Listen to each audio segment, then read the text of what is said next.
Today is June 29th, 2018. I am holding a cider in my hand. Why is that, you might say? Because in a finite number of days, on September 20th, I will be performing the Chapman Stick in a band with the incomparable Vince DiCola. Let's wrap this up here. Green apple. Delicious!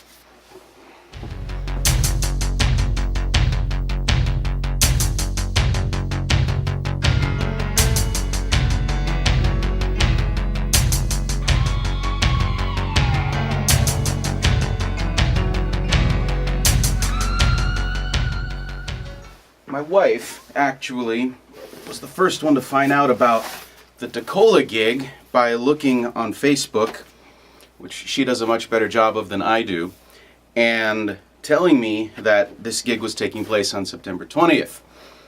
And we thought it would be really cool to book a flight, go and see the show, because how often is that kind of opportunity going to happen?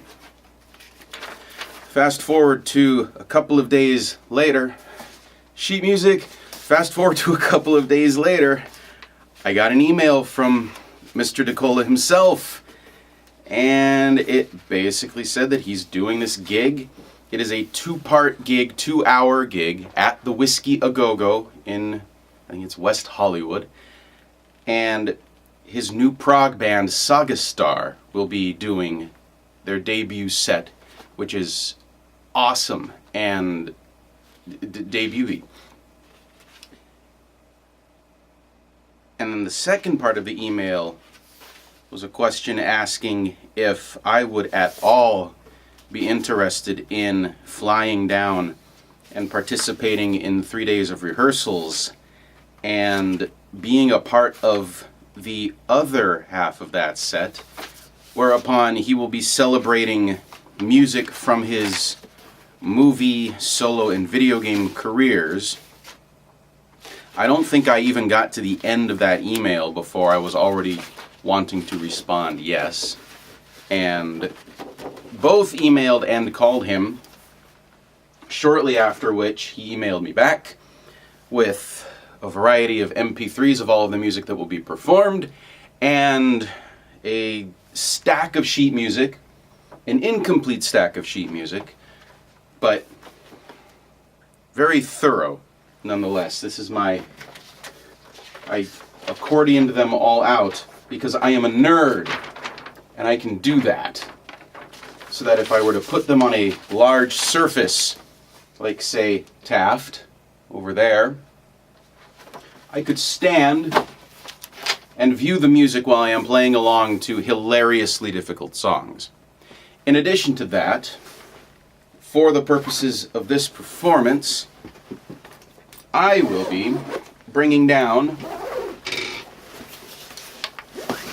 the beautiful stick for the entirety, which has been reslimed. The focus will work, but there it is. The slime is back in town, baby. You can't really see the face because the lighting is terrible. Yes, indeedy, feed the needy. An entire hour of stick playing for one show, which I will actually be preparing for many hours to get ready for this one show, which is terrifying and exciting. To that end, I am updating my rig of gear to accommodate the palette of different tones that will be necessary for the purposes of this show. And this is probably a good time to both do a rig rundown and maybe a little unboxing because I got some new toys.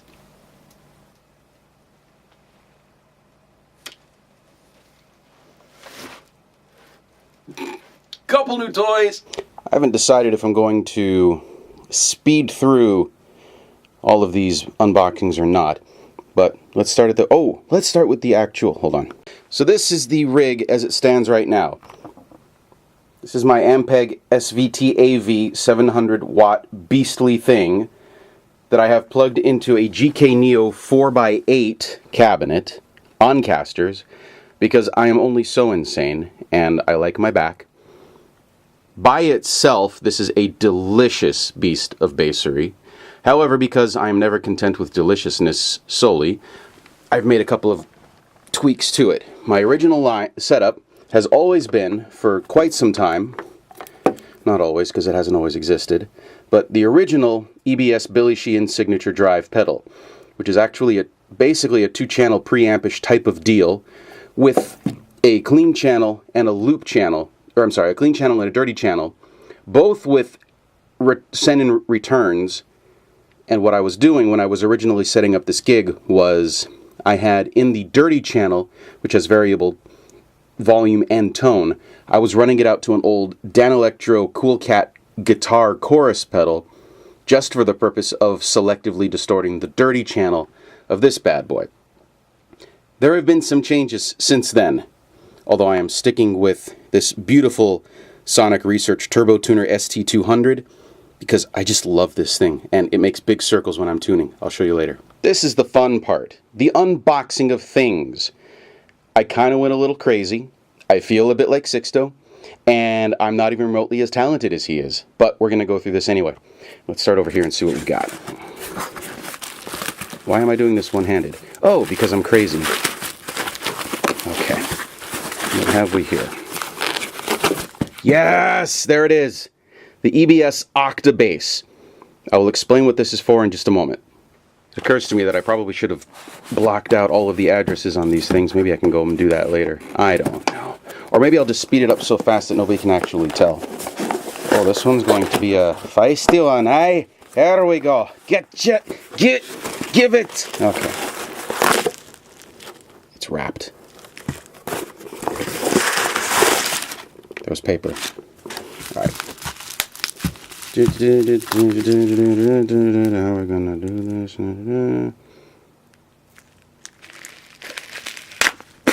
Children, do not use your teeth for anything but eating food. Do not use me as an example. Oh, okay, yeah, I know what this one is.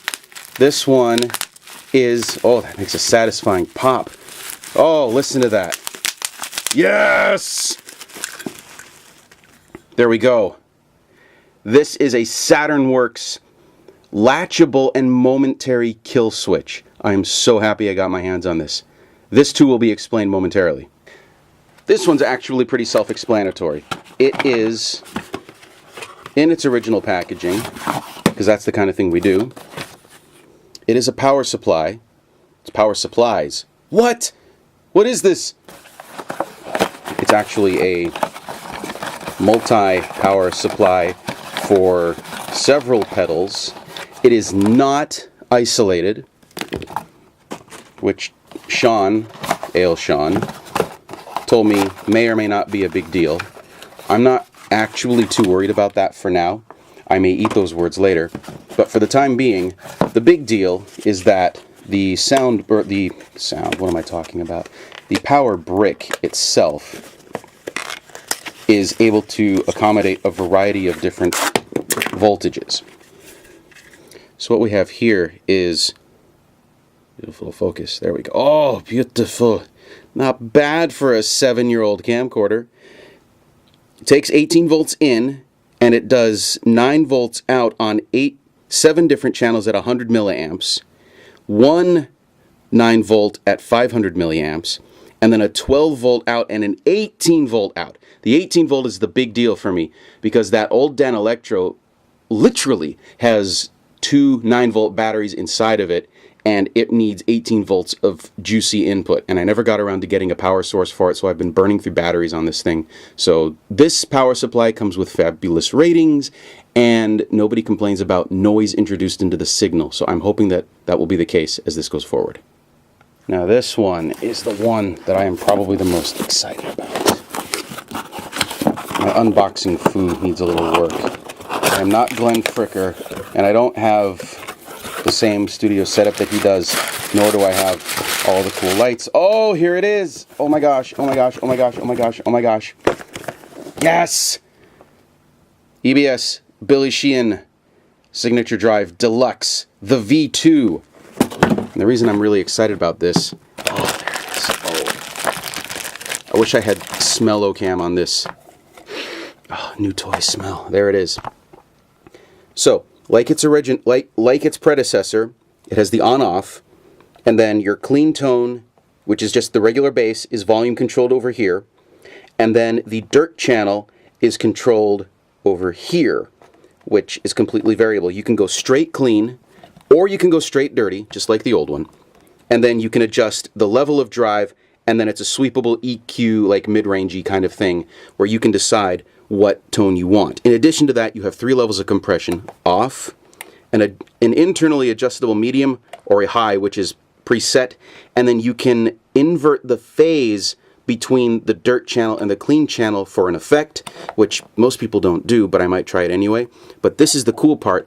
It actually gives you a extra boost in your dirt channel for if you just need that extra bit of, if you need that bit of Schwarzenegger in your driven bass tone, which for at least a couple of the songs in this set list is going to be absolutely necessary. So I am super stoked about that. Next, Amazon envelope. What? Where do these come from? It's almost like Amazon's a local company or something. Actually, I think Amazon's a local company for everybody now. This has nothing to do with pedals, though. That's a battery charger. That is a memory card. That is only a battery charger and a memory card. There should have been batteries in there, but there are no batteries in there. But that's okay. That's because I intend to vlog the stuffing out of this journey and edit things together for people to be entertained by, and everything will be awesome. But in order to do that, I need to have a separate charger for the extra batteries that I've pulled in. The battery that came with this camera is fantastic. It's the longer length battery, and it gives me about 2 hours of length, except that it's inconsistent because the battery is so old. So I ordered some new ones, and I'm getting a memory card to go with this so that I have to not worry about changing memory cards as frequently, because I intend to record as much of this entire experience as possible, and I'm super excited. Have I mentioned that I'm super excited? I think I have. Okay, moving on. Do I really want to video the unboxing of this thing? Not really. I'm afraid things are going to fall down. But this is the Metro 24 flat, I believe it's aluminum, pedal board for mounting pedals too, which is an unusual thing for me because I've always run through typically 2 pedals, a tuner and the Billy Sheehan. Prior to that, it was just the tuner, and that was it. And then the original V1 Billy Sheehan pedal was just like the thing that I needed, and I got it, and I loved it, and I play through it at all times. Now that I have the V2, I have plans for the V1, but it's not probably what anybody was expecting. But in order to be able to transport easily between wherever it is that I end up staying, to rehearsals, to the actual gig itself, and then for the sake of keeping things straight so that I don't kick stuff around because I've got huge feet, I'm going to have a pedal board. So let's skip the unboxing of this and we'll go right to it.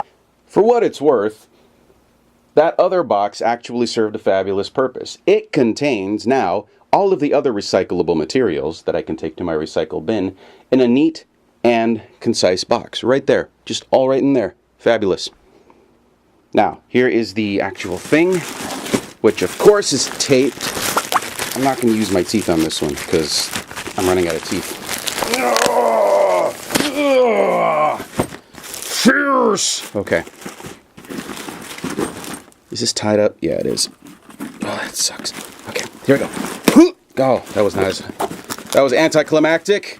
Okay, and it is Velcroed, because everything is Velcroed now. And then we undo this with the zipper bits, and then we open it up eventually. Boom, boom, boom. La la la la la. Ah, here we go. So, things to attach pedals to a pedal board.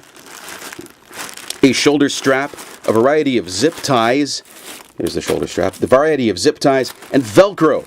Everybody's favorite Velcro. And then silica gel. Do not eat this, even if it comes in a bacon package. Do not eat this. Plastic can go over here into the handy recycling box. There we go. And then a whole bunch of bubble wrap. Let's get rid of that. Sorry, I just had to make note of this.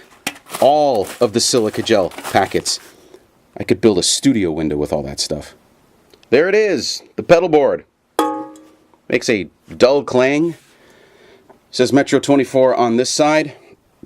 Pedal train on the other side, and just in case you think you're going to hide it, it also says Metro 24 and pedal train on the other side.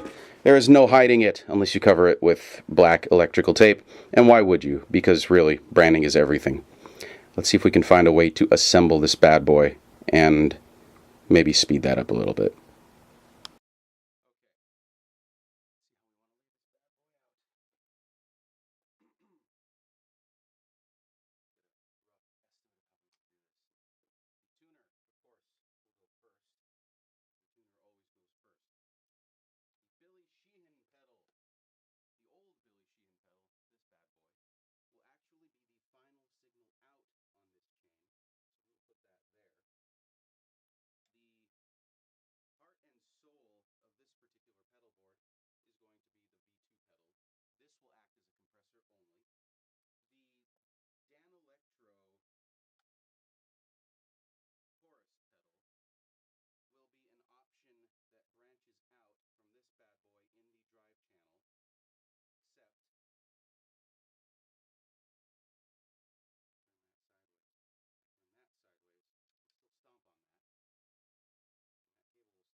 So, I had the whole snarl mostly figured out and everything. Layout looked great. You know what I didn't do? Check to make sure that this thing works. It's dead on arrival. I'm going to have to replace it. And I'm going away for a week. So, to be continued.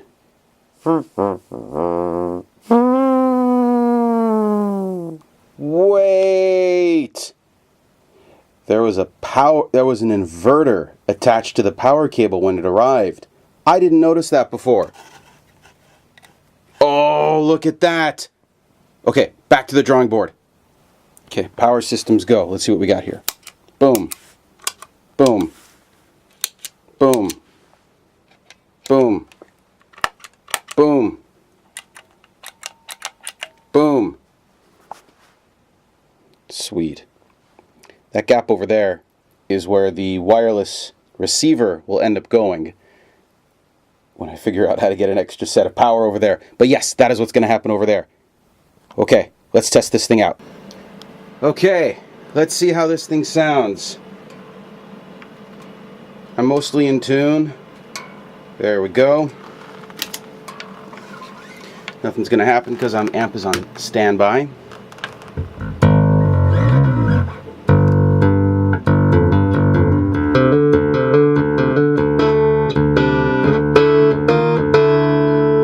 Okay, straight up clean tone. Nothing's happening there. I'm actually going to have to get down here and get a little bit closer. What up? Okay. Okay, high comp. Okay. Tune goes away. Off. On. Nice and compressed.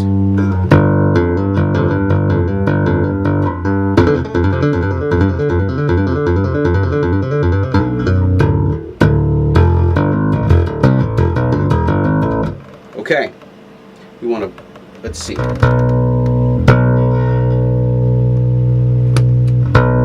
Extra compression, because why wouldn't we?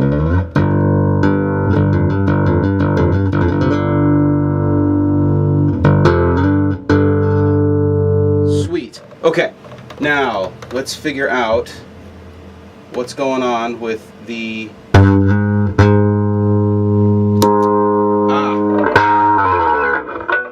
drive channel was okay, so that's backwards. That's my kill switch.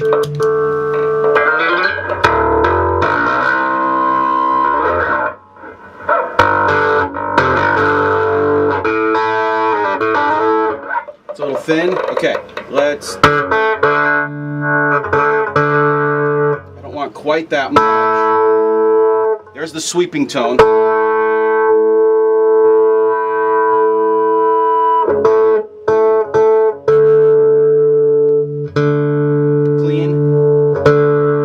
I don't want a lot in it, but I want just enough. Like right there.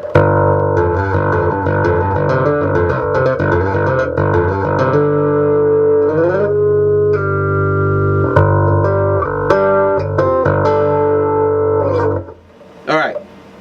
So, from there, I can kill it by disabling that entirely. It interrupts the signal, and it basically takes the drive channel out entirely, which is awesome. Sometimes I want it in. And sometimes I want chorus.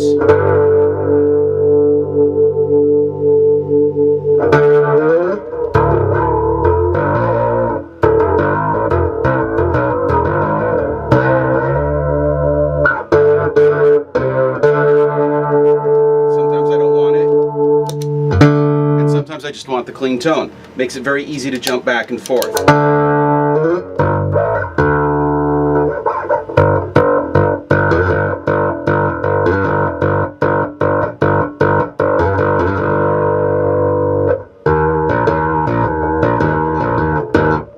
Okay. Now, the last bit of effect that, oh, yes. Boost, extra drive.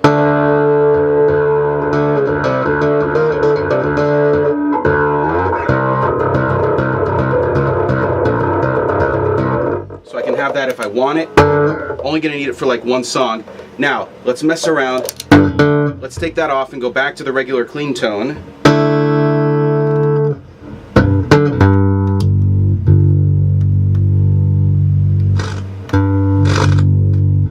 Oh, so this is an octave down. Oh, I wasn't anticipating that.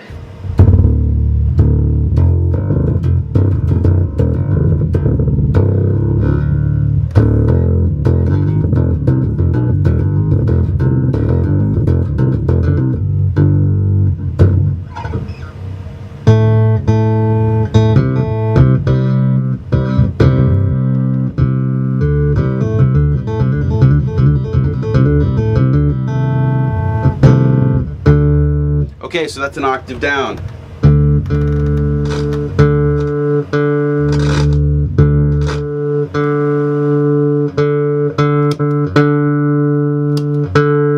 And that just gives you a volume level, which means that would be a signal interrupt as well.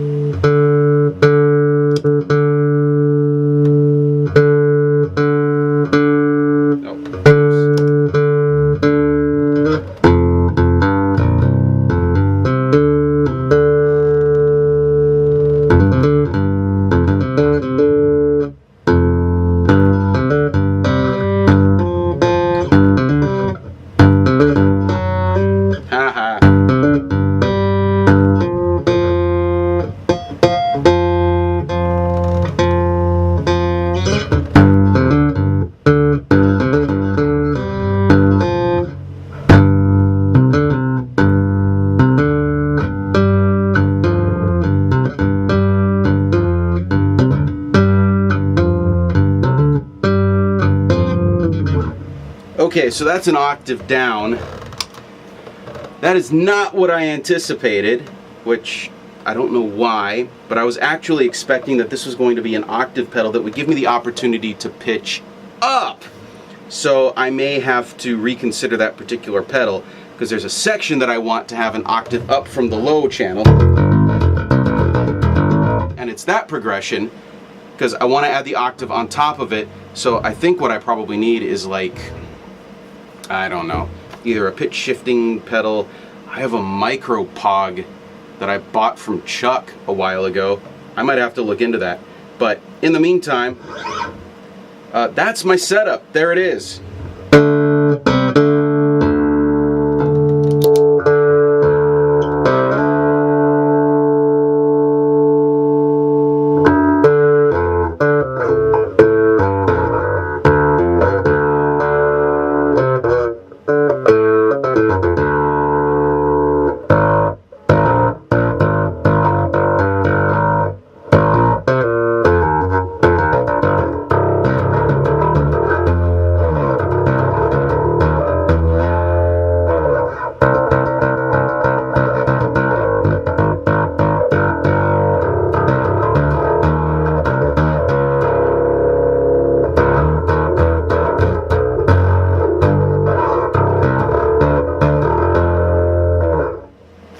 There we go.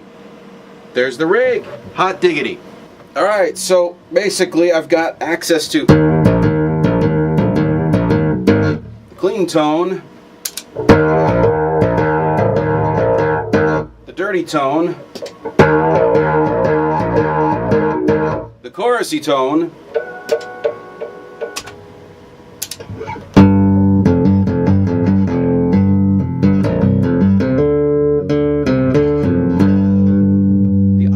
tone, which I'm still going to try to resolve, and then